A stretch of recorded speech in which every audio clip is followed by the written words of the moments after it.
Hey everybody, I'm OK Fixer. We're going to continue with the metal work on the 70 Beetle.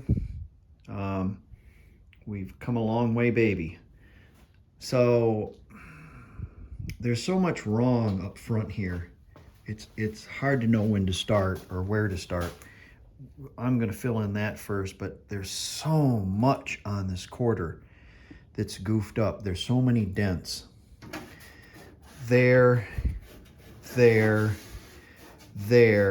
These are hammer blows.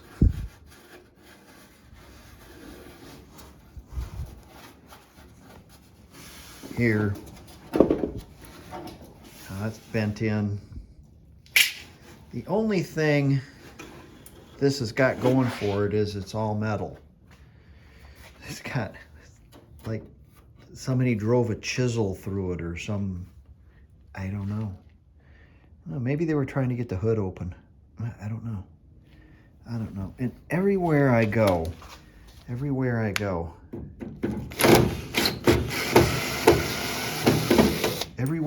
sheetrock screws. We've got a bolt missing here, or nut. Here, punch holes there. We have another bolt missing down there. And then this is blown out all inside also, so we'll have to make that happen. Somebody decided it'd be a good idea to spread some Bondo on this, which is fabulous. Oh, look at that. That's still there. So this is going to be really fun. I've got this turned around. Oh, look at the mud in that. That's going to be joyous. But it's not too bad. It could be worse. It could be completely missing. Look at that. Somebody Bondoed over the... Is that even there? Yeah, it is. It's there. And somebody just mudded over it. That's pretty funny. Okay, so we got our work cut out for us. Probably what we're going to do is we're going to just finish this portion right here. And then I'll lay this video out and do this in sections. I'm rather happy with what I got going on here. This was, of course, both the bolts were broke out in it. And what I did is I managed to get a hold of them with vice grips, heated up cherry red in the vise, and get that piece out. So that's the original Volkswagen piece. And then I laid the section that goes underneath it and tacked it down. And then I made another little cage. So this will come out of here forward. But once I go around here and put a patch in front of it, it won't go any farther. So we're going to lay this all out. And I think I'm going to go inside here. And you can see where the original bolt was right. I think it's right here. That's the original bolt. That's where the original bolt would go, right there. So we're going to cut a patch for that out of some Dodge truck hood. So let me get that cut out and formed up. Might make a paper pattern first, probably, and then trace it out on this and bend it. Probably the best idea.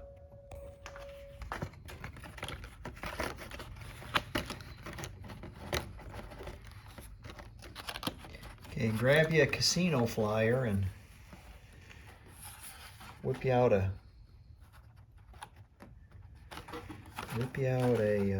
pattern. Now the hole I have here, I measured it from the other side. That's about right. And I think what I'm going to do first, the first tack I'm going to do is right here, so I can bring this in closer and tack it on the inside, and then kind of follow the contour around like that. And I've given myself plenty of meat to go all the way around. And then you can kind of slice it at the bottom, and it allows you to bend the metal, but that's about what the pattern is going to look like. Should be about good. Should be about right. Okay, let's trace that out. We'll cut it out and do some bending. Well, there you go. It's needs a little bit of grinding and a little bit more massaging, but it's all stitched in. I left a little piece, I can flip it over kind of, but I've got another piece that's got to go. This is blown out in the front here, so but I'll have to jack the car up farther in order to even get to it. In fact, in order to weld this, I had to disconnect my brake line because I didn't want to heat up my brake line so bad. There you go. How did I do this?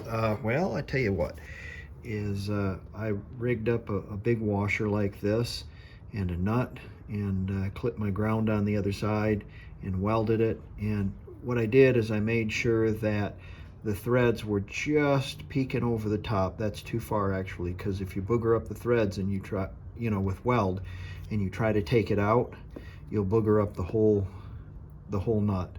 So then I put that up in behind there. In fact, I cut it a little bit too big, so I cut a little piece of sheet metal also to put in there, and I welded that in a couple of spots. So it's super strong. And what I'll do is I'll pull this out and grind this off, and of course, before I even mount a fender in it, I'll run a tap in all those. But I've got some more to do here too. So I think what I'm going to do next, I'll probably do that in the front there. That should be fine, because I want to make sure that this, yeah, that's going to work all right. Make sure I be able to bolt that front part up to the pan. This pan is just setting in there. I still got to make a patch for the bottom portion. It's patch. So that's what we're going to do next, is that little piece that folds around the corner there. That's blown out. We'll have to fix that. So the metal kind of wants to go back to its original shape, even though somebody hammered on it. So I'm going to heat this up and pop that out a little more. There's one right there, and there's one right there.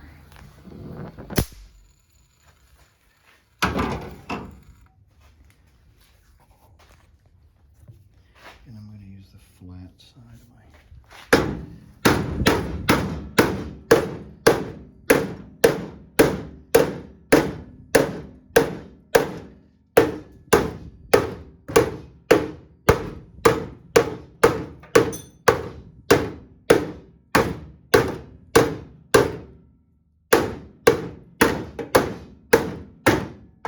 Now, of course, I'm going to be putting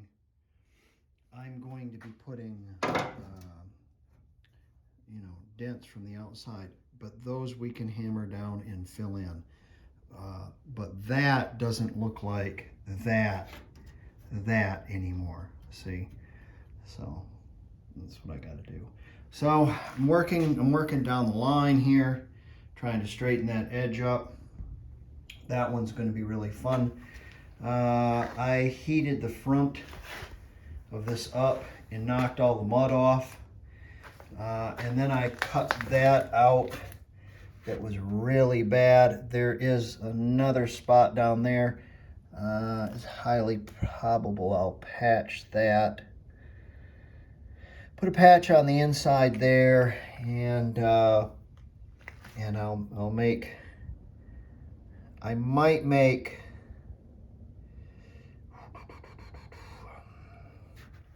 It needs to be really strong. I might make that with 2 pieces or straps in it. One of the two. Okay. Some mud on the side, heated it up and knocked it off. I'm looking at right here where the flat side is for the bumper, and as we're pretty good over here. I don't know why he had mud on there. I know this has been hit up front there, and I also need to weld up those punch marks right there. So get busy living or get busy dying. Yeah. Okay, I'm just working down the line. Here's another one right here. Get that big one out.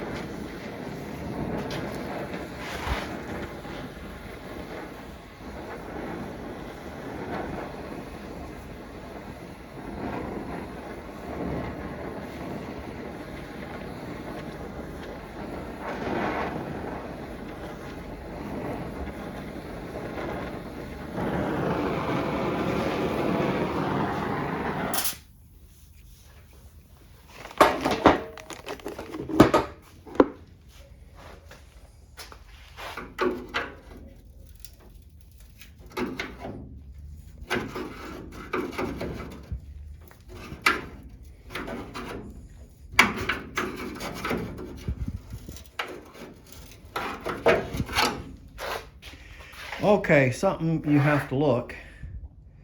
See how nice that line is? Okay, see how horrible this line is? See, that needs to come in some, and that one needs to go out some.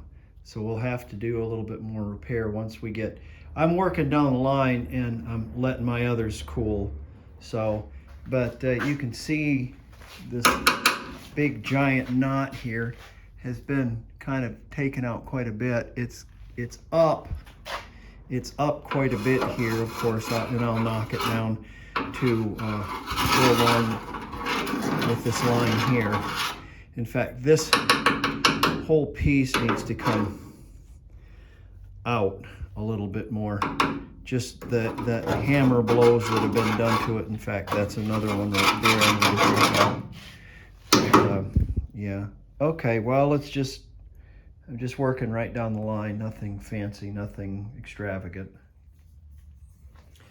I'm working around this side. I know that looks terrible, but I don't have a hood on it yet to really see exactly where it's got to go.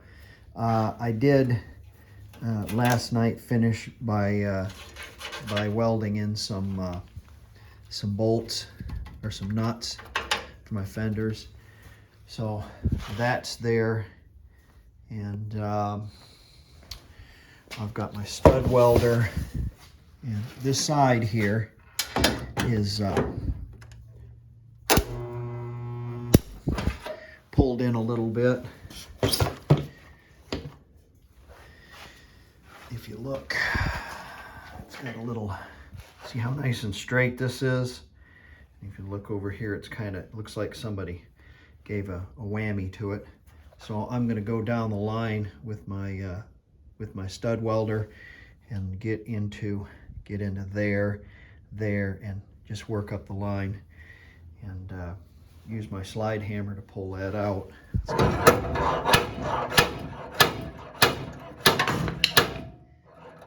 You get the idea.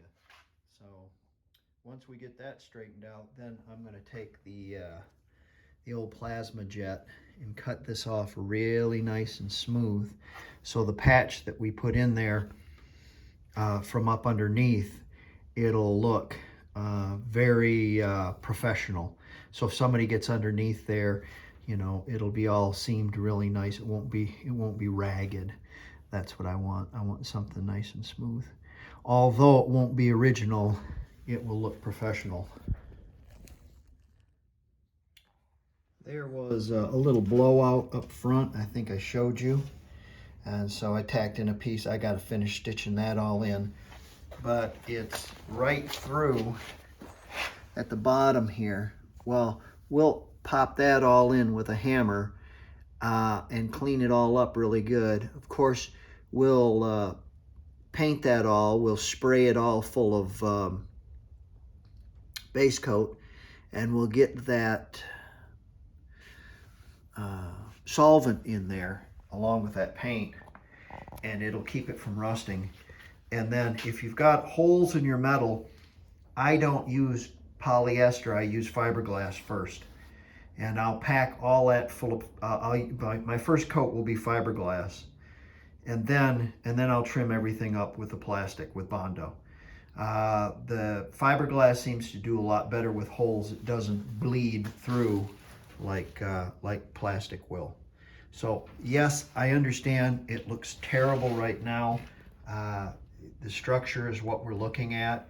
I trimmed up the hole a little bit, and we'll cut a piece to fit in there. And then that way, when that is fit in there, if you look up underneath, yes, there will be a patch, but it's quite an acceptable patch. If that makes sense to you. There you go. Now, of course, all that scale and black junk and stuff like that's got to be scrubbed off and whatnot like that. So it is what it is. Knocked all the Bondo off the front of this, and there was a small place right here where it was broke through, so I welded another patch on the inside and then laid the piece down to cover the complete bottom of it. Should be fine. There was some I did some welding up the side there, and because there were some broken spots through there, got all the Bondo off of it. And that's what they did, is they slapped a little Bondo on it because it had holes in it, welded up those punch marks, and so it's coming along. I fit a fender on it, and of course it needs to be massaged quite a bit. So, you know, but just to get an idea of where we're at, I'm gonna stop right now, and I've got a hood outside. I need to put the hood on and start up another video with that. But we're coming right along, and I'm at a point right now where I've got a lot of work to do these sections in here, because in order to do these sections, you have to have the body lifted up quite a ways. So I'm going to, going out in the backyard, getting my landscape timbers, and using my pump carts and jacking it up and stuff. And oh wait, they're there, so it's not going to be so bad. And then I'd be able to reach up in there and do it proper, so I'm not struggling so bad. Coming along, I'm quite satisfied, and it may look terrible, but let me tell you, strong. Woo! Yeah, very strong. So good, a good structure underneath. We're not talking chicken wire, baling wire, and cardboard or Chinese newspaper. So everything's metal. So that's good. Okay, this is going to end this segment on welding up the car, welding in patches. So thank you for joining me, and just showing off a little bit of stuff on this. It's not really exciting or anything. It's just some simple stuff. Oh, I wanted to show you this too. Somebody come along here and welded in one of these pieces here, like new pieces for the running board, but they welded it like here, and yeah, at the end, that's good. And we'll just take and put sheet metal screws in the rest of it. It's just so poorly done. So I whacked that all off. I ended up cutting a hole in my heater channel, but we can weld that, fix that. So this heater channel is in quite a bit, well, I should say this heater tube is in quite a bit better shape. It's not so perforated as the other one. I will have to build another like riser, but that's not a big deal. Wanted to show you that too. So, okay, well, we're coming around the other side, and we'll keep going. Thanks for wrenching with me. See you guys later. Hello, friends. Uncertain times have you worried? Have you been told to buy buckets of food, silver or gold? Well, friend, I'm here to tell you that none of that's necessary if you have one of these babies. With one of those and a few shots at a fraction of the cost, You can take everything the average slub has and then some. Cheap, easy to use, and greatly effective. Throw 54 .32 caliber balls downrange in less than 4 seconds. So food, gold? No, sir. Get you one of these today. Big Shotgun PSA brought to you by OK Fixer Enterprises, LLC. All rights reserved.